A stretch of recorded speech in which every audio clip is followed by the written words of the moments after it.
Saudara, hari ini adalah hari Pentakosta, hari turunnya Roh Kudus. Dan izinkan saya mengucapkan selamat hari Pentakosta. Saudara, dalam perayaan Pentakosta pada hari ini, firman Tuhan yang akan saya bawakan berjudul Makna Pentakosta Pertama yang terambil dari Kisah Para Rasul kedua, ayat yang pertama sampai dengan ayat yang ke-14. Mari kita baca sama-sama ya. 1, 2, 3. Ketika tiba hari Pentakosta, semua orang percaya berkumpul di satu tempat. Tiba-tiba turunlah dari langit suatu bunyi tiupan angin keras yang memenuhi seluruh rumah di mana mereka duduk. Dan tampaklah kepada mereka lidah-lidah seperti nyala api yang bertebaran dan hinggap pada mereka masing-masing. Maka penuhlah mereka dengan Roh Kudus. Lalu mereka mulai berkata-kata dalam bahasa-bahasa lain, seperti yang diberikan oleh Roh itu kepada mereka untuk mengatakannya. Waktu itu di Yerusalem, diam orang-orang Yahudi yang saleh dari segala bangsa di bawah kolong langit. Ketika turun bunyi itu, berkerumunlah orang banyak. Mereka bingung karena mereka masing-masing mendengar rasul-rasul itu berkata-kata dalam bahasa mereka sendiri. Mereka semua tercengang-cengang dan heran, lalu berkata, "Bukankah mereka semua yang berkata-kata itu orang Galilea? Bagaimana mungkin kita masing-masing mendengar mereka berkata-kata dalam bahasa kita sendiri, yaitu bahasa yang kita pakai di negeri asal kita? Kita orang Partia, Media, Elam, penduduk Mesopotamia, Yudea, Kapadokia, Pontus dan Asia, Frigia dan Pamfilia, Mesir dan daerah Libya yang berdekatan dengan Kirene, pendatang-pendatang dari Roma. Baik orang Yahudi maupun penganut agama Yahudi, orang Kreta dan orang Arab, kita mendengar mereka berkata-kata dalam bahasa kita sendiri tentang perbuatan-perbuatan besar yang dilakukan Allah. Mereka semuanya tercengang-cengang dan sangat termangu-mangu sambil berkata seorang kepada yang lain, "Apakah artinya ini?" Tetapi orang lain menyindir, mereka sedang mabuk oleh anggur manis. Maka bangkitlah Petrus berdiri dengan ke-11 rasul itu dan dengan suara nyaring ia berkata kepada mereka, "Hai kamu orang Yahudi dan kamu yang tinggal di Yerusalem, ketahuilah dan camkanlah perkataanku ini." Saudara, ada seorang kepala desa ingin mencalonkan dirinya lagi. Lalu dia mengumpulkan warganya di balai desa dan dia mulai mempromosikan dirinya. "Hei saudara-saudara, tolong nanti kalau pemilihan saya akan mencalonkan diri. Tolong ya, saya dipilih lagi." Tiba-tiba ada seorang pemuda di belakang berteriak, Pak Kades, dulu waktu kampanye janji mau bangun pos ronda. Tapi sampai sekarang mana janjinya? Janji-janji melulu nih Pak Kades. Bapak mau nyalon lagi?" Mendengar itu Pak Kades berkata, "Untung saya kasih janji daripada gak saya kasih apa-apa." Lalu si warga itu berkata lagi, "Sekarang Bapak mau kasih janji apa lagi?" Langsung si Pak Kades berkata, "Saya janji gak akan ingkar janji lagi." "Bener ya Pak?" "Ya bener, itu kan janji. Tapi kalau saya kepilih lagi." Saudara, inilah janji manusia. Janji manusia seringkali tidak bisa dipegang. Sebagian besar orang mudah berjanji, tapi ujung-ujungnya ingkar janji. Hanya janji Tuhan 100% pasti digenapi. Saudara, peristiwa Pentakosta pertama adalah penggenapan janji Tuhan Yesus dalam Yohanes 14 ayat yang ke-16. Yesus berkata, "Aku akan minta kepada Bapa dan Dia akan memberikan kepadamu Roh penolong yang akan menyertaimu selama-lamanya. Dan peristiwa ini terjadi di hari ke-50 setelah kebangkitan Yesus. Penta artinya 50. Dan penggenapan janji Tuhan ini dalam perjanjian baru, ini berbeda dengan turunnya Roh Kudus dalam perjanjian lama. Dalam perjanjian lama, Roh Kudus dapat datang dan pergi dalam pribadi orang yang menerimanya. Tapi dalam perjanjian baru, Roh Kudus tidak pergi selama-lamanya bagi orang percaya. Baik sedih, baik susah, baik jatuh dalam dosa, Roh Kudus tidak pergi. Dia hanya sedih, dia hanya kecewa, dia hanya berduka. Tapi dia terus-menerus mengingatkan. Sedangkan dalam perjanjian lama contohnya, waktu Daud berzina, Roh Kudus pergi. Dan Daud takut dan berkata, jangan pergi. Inilah sebuah anugerah yang sangat besar. Jadi saudara, selain kita memiliki anugerah keselamatan, kita juga punya anugerah Roh Kudus yang tinggal dalam hati kita. Inilah Pentakosta pertama. Peristiwa yang satu kali untuk selama-lamanya. Peristiwa yang tidak akan terulang dan tidak perlu diulang. Jadi dengan tegas, Alkitab tidak pernah membuka kesempatan kepada manusia atau tokoh siapapun untuk menciptakan Pentakosta kedua, ketiga, atau keempat. Itu ajaran yang keliru. Lalu pertanyaannya, apa maknanya Pentakosta pertama bagi kita di zaman ini? Ada 3 kebenaran yang mau kita pelajari pada hari ini. Pertama adalah murid-murid menerima kepenuhan dan karunia Roh Kudus. Dalam ayat pertama sampai ayat yang keempat, kita dapat menyaksikan pada Pentakosta pertama, murid-murid mendapatkan kepenuhan dan karunia Roh Kudus. Hari itu, murid-murid menerima karunia lidah yang disimbolkan dengan turunnya lidah-lidah api yang disebut dengan karunia bahasa lidah atau karunia bahasa lain atau bahasa roh. Jadi saudara, jadi karunia bahasa roh yang dimaksud di sini adalah karunia atau bahasa yang ada di dunia ini, tapi tidak dimengerti oleh para murid. Konteksnya, pada hari ke-50, pada waktu 120 orang berkumpul sesuai perintah Tuhan untuk menunggu, janji Tuhan digenapi, yaitu Roh Kudus turun memenuhi mereka. Memenuhi dalam bahasa aslinya yaitu menguasai atau memimpin. Dan ini berbeda dengan karunia roh. Jadi hadirnya Roh Kudus yang diutus dari surga itu memberikan kepenuhan kepada murid-murid sekaligus juga memberikan karunia Roh Kudus. Dan Alkitab tidak mencatat semua murid atau 120 orang itu mendapatkan karunia lidah. Jadi bisa ada kemungkinan sebagian murid mendapatkan karunia Roh Kudus lainnya. Bukan bahasa lidah, bisa karunia lainnya. Tapi yang pasti adalah tujuannya untuk melayani pekerjaan Tuhan. Hari ini, apakah kita perlu menunggu Roh Kudus turun?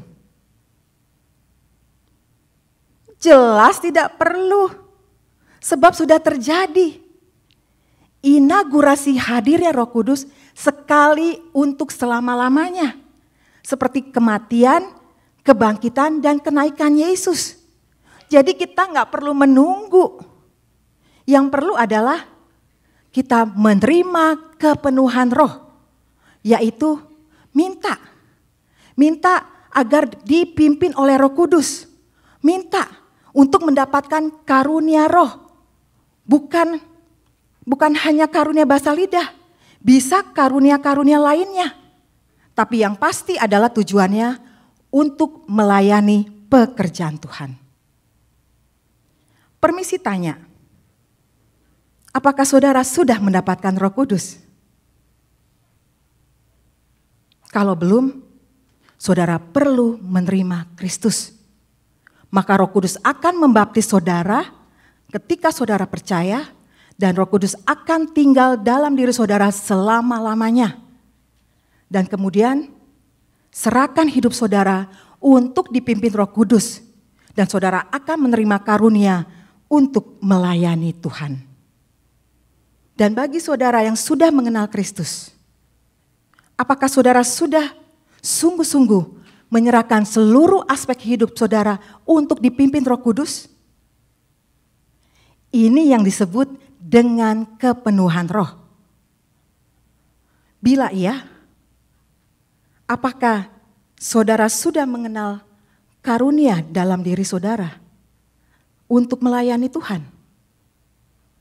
Atau selama ini saudara menjadi orang Kristen yang hanya diam saja, berpangku tangan, atau tidak melakukan apa-apa? Mari saudara, kenali karunia dalam diri saudara dan mulai melayani Tuhan. Karunia Roh Kudus ada lebih dari 20 jenis dicatat dalam Perjanjian Baru. Jadi, mintalah dan Roh Kudus akan memberikan karunia-karunia itu sesuai dengan kehendaknya. Misalnya, karunia melayani, karunia berkhotbah, karunia mengajar, karunia menolong, dan lain sebagainya. Tiap orang Kristen mendapatkan karunia yang berbeda-beda ketika dia rela minta dipenuhi Roh Kudus, minta dipimpin Roh Kudus. Suatu hari ada sekelompok orang Kristen yang memiliki talenta, mereka rindu melayani Tuhan. Lalu muncullah ide yang unik. Sebulan sekali mereka datang ke tempat-tempat kumuh, panti werda, maupun tempat-tempat perawatan orang cacat. Di sana mereka membuka layanan perawatan kecantikan secara gratis. Setiap orang dilayani layaknya pelanggan eksklusif. Dihormati, dicintai, dan hasilnya banyak orang yang tersentuh. Orang-orang ini membuat saya memiliki harga diri, ucap seorang ibu yang miskin. Saya dan kedua putri saya tidak mampu untuk pergi ke salon. Tapi kini, setiap bulan saya dapat memandang wajah saya dengan penuh percaya diri. Mereka orang-orang ini membuat saya berharga, cantik, dan layak untuk hidup. Siapa mereka ini sebenarnya? Mengapa mereka mau melakukan bagi kami yang dipandang oleh sebagian masyarakat? Kami ini seperti sampah, hina dan tidak berharga. Tapi orang-orang ini memperlakukan kami layaknya seorang manusia. Singkat cerita saudara, melalui pelayanan dari sekelompok orang-orang Kristen ini, banyak orang dimenangkan, banyak dibawa kepada Kristus. Karena sekelompok orang Kristen ini bukan saja memberikan layanan kecantikan secara gratis, tapi mereka juga memperkenalkan Kristus kepada masyarakat yang ada. Sehingga melalui pelayanan ini banyak jiwa boleh dibawa kepada Tuhan. Saudara, ini adalah contoh orang Kristen yang mengenal karunia-Nya pada diri mereka masing-masing dan memakainya untuk memperluas pekerjaan Tuhan di muka bumi ini. Izinkan saya bertanya, sudah berapa lama saudara menjadi orang Kristen? Apakah saudara sudah terlibat dalam pelayanan sesuai dengan karunia yang Tuhan berikan kepada saudara? Jadi, nggak ada yang bisa klaim, saya nggak punya karunia. Karena minimal setiap orang mendapatkan satu karunia. Jadi nggak bisa bilang, saya nggak melayani karena nggak punya karunia. No, saudara. Karena minimal saudara punya satu karunia. Mari saudara, mulai terlibat dalam pelayanan. Yang kedua, murid-murid diberi kuasa untuk memberitakan Kristus. Yang kedua, murid-murid diberi kuasa untuk memberitakan Kristus. Konteksnya waktu itu di Yerusalem, ada banyak orang-orang yang berasal dari bangsa-bangsa lain. Ada sekitar 18 sampai 20 bangsa. Tapi yang pasti, murid-murid adalah orang-orang Galilea. Mereka dipanggil untuk bersaksi, untuk menceritakan perbuatan-perbuatan Tuhan yang besar, yaitu Injil. Berarti saudara, karunia yang paling cocok adalah karunia bahasa lidah. Dengan kata lain, Roh Kudus memampukan murid-murid untuk bersaksi, menceritakan perbuatan-perbuatan Allah yang besar, yaitu tentang keselamatan yang sudah digenapkan oleh Kristus, yaitu salib dan kebangkitannya. Dan ini seperti yang dikatakan oleh Kristus dalam Kisah Para Rasul 1 ayat yang ke-8 yang menjadi ayat pembimbing kita. Dikatakan, tetapi kamu akan menerima kuasa kalau Roh Kudus turun ke atas kamu. Dan kamu akan menjadi saksiku di Yerusalem, di Yudea, di Samaria, dan di seluruh ujung bumi. Bahasa roh yang asli menurut hari Pentakosta, itu bukan bahasa roh yang hanya terdiri dari 2 atau 3 suku kata yang diulang-ulang, seperti yang dilakukan oleh karismatik ekstrim. Sebagian mereka mengerti bahwa kepenuhan roh itu adalah kalau tubuhnya goncang-goncang, setengah sadar, seperti kerasukan. Padahal itu bukanlah kepenuhan roh, saudara. Menurut Pentakosta pertama, bahasa roh yang diterima oleh para murid adalah bahasa yang ada di dunia ini. Namun mereka tidak mengerti karena murid-murid orang-orang Galilea. Jadi sudah jelas bahasa roh adalah bahasa yang ada di muka bumi ini. Bukan bahasa yang aneh, bukan bahasa malaikat, bukan bahasa yang membingungkan orang. Karena tujuan Roh Kudus memberikan karunia lidah adalah untuk menceritakan perbuatan Allah yang besar, yaitu tentang keselamatan. Jadi siapapun hari ini, kalau mereka mengklaim mendapatkan karunia Roh Kudus atau bahasa roh, itu harus diuji dengan sungguh-sungguh, yaitu melihat tujuannya, yaitu memperbesarkan atau memberitakan perbuatan Allah yang besar. Kalau yang diberitakan perbuatan diri sendiri, itu pasti bukan dari Roh Kudus. Karena Roh Kudus tidak membuat orang meninggikan diri. Tapi tujuannya Roh Kudus adalah meninggikan Tuhan. Suatu hari ada serombongan orang Kristen berekreasi di sebuah pulau. Pada perjalanan pulang, tiba-tiba kapal yang mereka tumpangi mengalami kerusakan mesin dan hampir tenggelam. Karena hampir tenggelam, saudara, para penumpang begitu panik. Ada yang berteriak-teriak, ada yang menangis, ada yang lari ke sana kemari karena kebingungan, ada yang setengah panik. Dalam keadaan yang semraut itu, sang kapten kapal mengumpulkan semua penumpang di dek kapal dan berkata, semua yang hadir di sini orang Kristen. Saya harap ada seseorang yang bisa berdoa bagi keselamatan kita. Tiba-tiba semua terdiam. Seperti nyanyi lagu Malam Kudus, pada diam semua.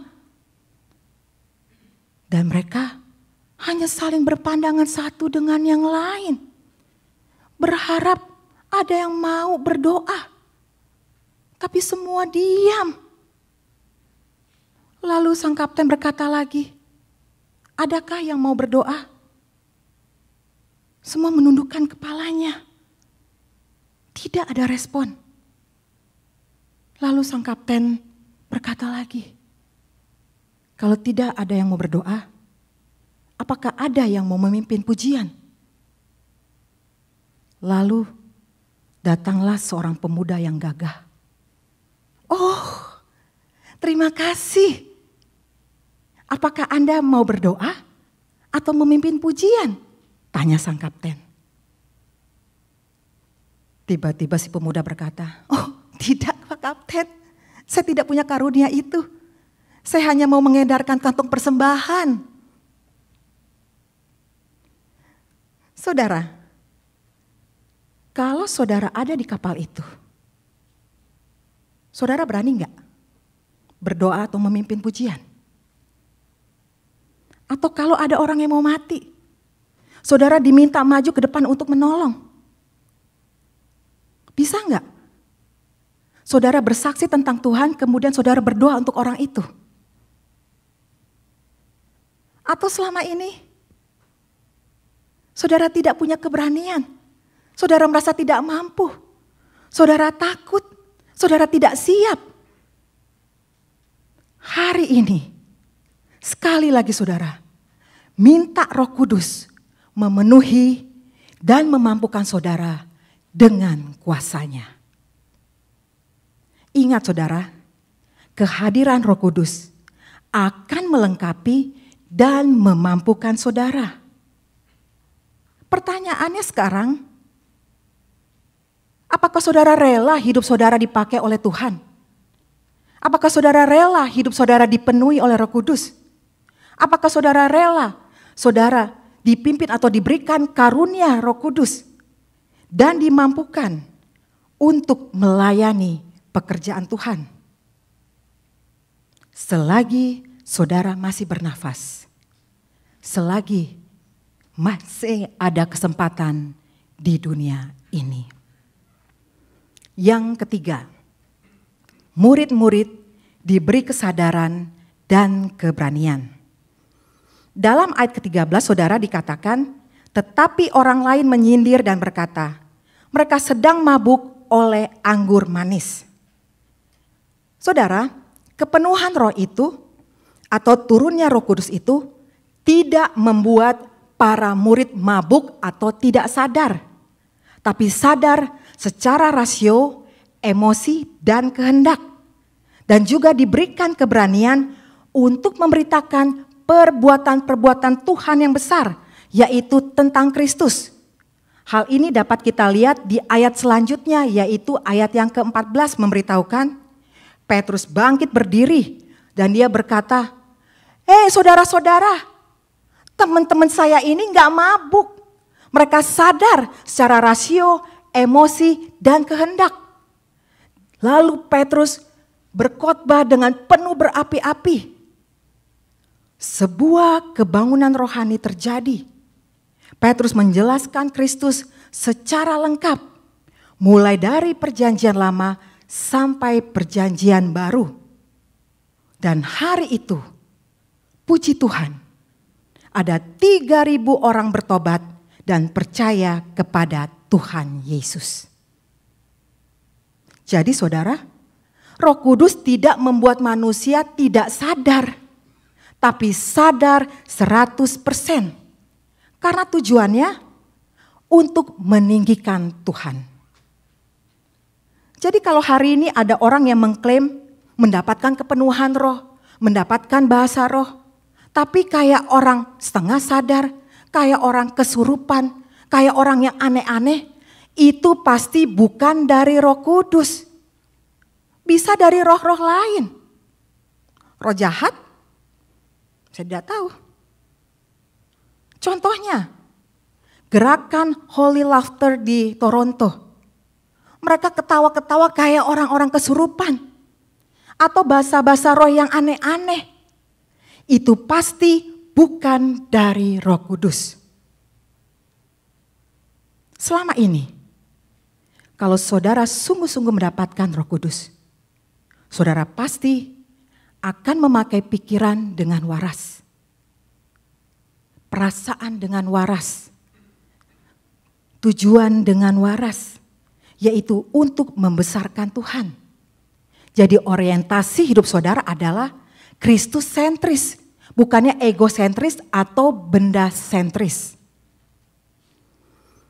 Dalam sebuah KKR yang dihadiri oleh banyak orang, ada seorang pemuda bernama Tono mengikuti KKR itu dengan penuh antusias. Setelah praise and worship, pendeta berkhotbah dan berkata, "Siapa yang percaya Tuhan Yesus, angkat tangan." Mendengar itu, si Tono dengan semangat mengangkat tangannya sangat tinggi dan berkata, "Aku percaya." Tiba-tiba saudara, orang-orang yang ada di sekitar Tono, tubuhnya bergemetar-gemetar lalu langsung rebah. Melihat itu, si pendeta berkata, "Puji Tuhan, haleluya, terima kasih Tuhan." Saudara-saudara, Tuhan mendengar doa saya. Sejak kemarin saya berdoa, Tuhan turunkan Roh Kudus sekali lagi dan buat orang pada rebah. Dan hari ini kita melihat saudara-saudara banyak yang rebah. Ini adalah kuasa Roh Kudus yang sesungguhnya.